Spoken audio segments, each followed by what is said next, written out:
Testemunhos para a Igreja, volume 4, capítulo 64, Responsabilidade para com Deus. Somos responsáveis diante de Deus pelo sábio aproveitamento de toda a faculdade mental e todo o vigor físico. Quem pode medir a sua responsabilidade? Devemos prestar contas da influência que exercemos. Aquilo que nos parece um pequeno defeito em nosso caráter será reproduzido em outros em maior medida, e assim a influência que temos exercido para o mal será aumentada e perpetuada. Que ninguém se aventure a falar levianamente das advertências dadas por aqueles cujo dever é zelar pelo seu bem-estar moral e espiritual. As palavras podem parecer de pouca importância, produzindo somente uma impressão momentânea sobre a mente dos ouvintes. Mas isso não é tudo. Em muitos casos, essas palavras encontram resposta no coração não santificado dos jovens que nunca se submeteram à advertência ou restrição. A influência de uma palavra impensada pode afetar o destino eterno de uma alma. Toda pessoa está exercendo influência sobre a vida de outros. Devemos ser uma luz para iluminar e alegrar o caminho ou uma tempestade desoladora para destruir. Estamos conduzindo os nossos companheiros rumo ao alto, à felicidade e vida imortal, ou para baixo, para o sofrimento e ruína eterna. Nenhum homem perecerá sozinho em sua iniquidade. Embora nossa esfera de influência possa ser limitada, a influência é exercida para o bem ou para o mal. Um homem em seu leito de morte exclamou: "Reúnam minha influência e a sepultem comigo." Podia isso ser feito? Não. Como a semente do espinheiro, ela havia sido levada para toda parte e adquirido raiz para produzir uma colheita abundante. Há poucos que deliberadamente formam maus hábitos. Pela repetição frequente de atos errados, hábitos são inconscientemente formados e se tornam tão firmemente estabelecidos que o mais persistente esforço é requerido para efetuar uma mudança. Nunca devíamos ser vagarosos em quebrar um hábito pecaminoso. A menos que hábitos malignos sejam dominados, eles nos dominarão e destruirão nossa felicidade. Há muitas pobres criaturas agora miseráveis, desapontadas e degradadas, uma maldição a todos ao seu redor que poderiam ter sido seres humanos úteis e felizes tivessem eles se aproveitado de suas oportunidades.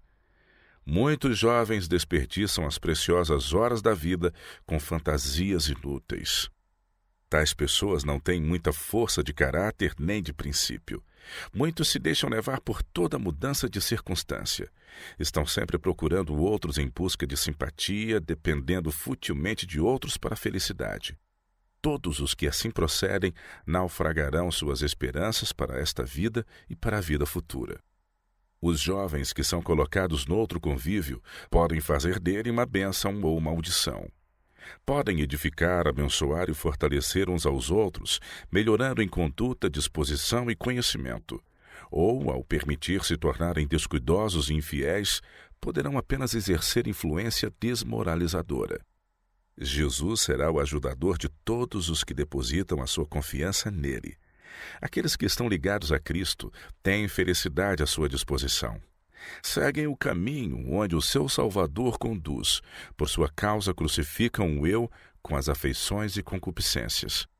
Essas pessoas edificaram suas esperanças em Cristo, e as tempestades da terra são impotentes para arrebatá-las do fundamento seguro.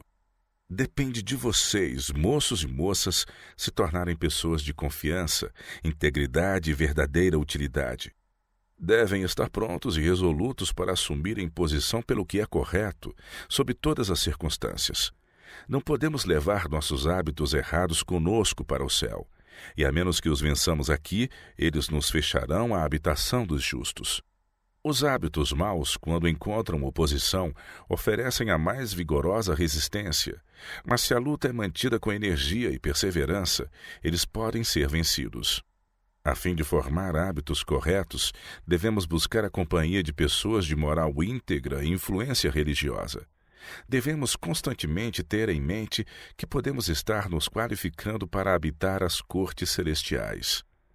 As preciosas horas de graça nos são concedidas para que possamos remover todo defeito de caráter, e devemos buscar fazê-lo não só para que obtenhamos a vida futura, mas para que possamos ser de utilidade aqui.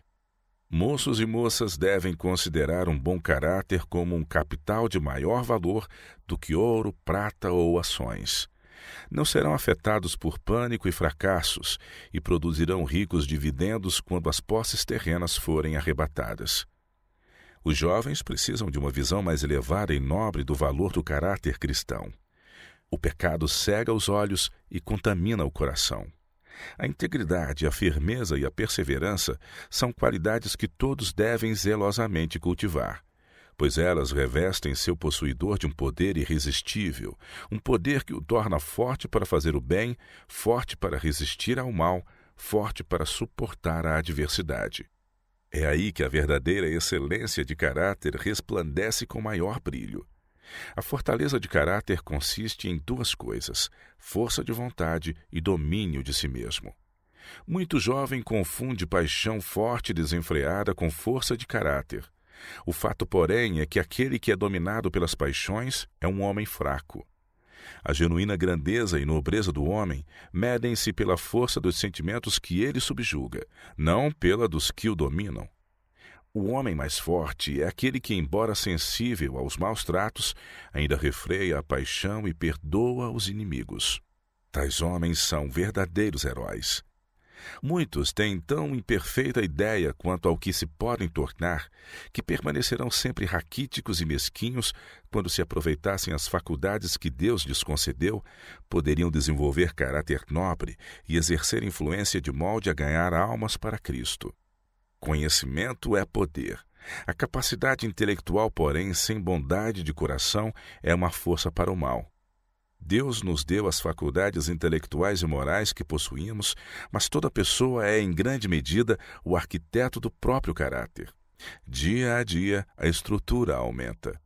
A palavra de Deus adverte-nos a cuidar em como construímos para ver que nosso edifício se ache fundado sobre a rocha eterna. Aproxima-se o tempo em que a obra que fazemos se revelará tal qual é. Agora é o tempo de todos cultivarem as faculdades que Deus lhes deu, a fim de formarem caráter que seja útil aqui e tenham uma vida mais elevada no porvir. Todo ato da vida, por mais insignificante, tem sua influência na formação do caráter. Um caráter bem formado é mais precioso que as posses mundanas, e moldá-lo é a obra mais nobre em que os homens possam se empenhar. O caráter formado segundo as circunstâncias é mutável e discordante, uma massa de contradições. Seus possuidores não têm nenhum objetivo elevado ou propósito na vida. Não exercem nenhuma influência enobrecedora no caráter dos outros.